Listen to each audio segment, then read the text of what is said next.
गाड्या सुटल्या मैदानातील फायनलचा फेरा सुटला आणि फायनलच्या फेऱ्यामध्ये लढत चालली आदरणीय श्री राजेंद्रजी मस्के साहेब यांच्या संयुक्त विद्यमानातून आयोजित केलेले भव्य आणि दिव्य असं बीडकरांचं मैदान आणि कोण होणार या मैदानातील 1 नंबरचा मानकरी पड्याल बाब्या अड्याल बकासो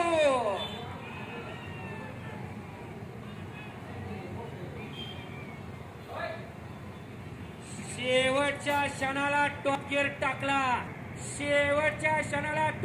टाकला आणि मालकाला विजय प्राप्त करून दिला.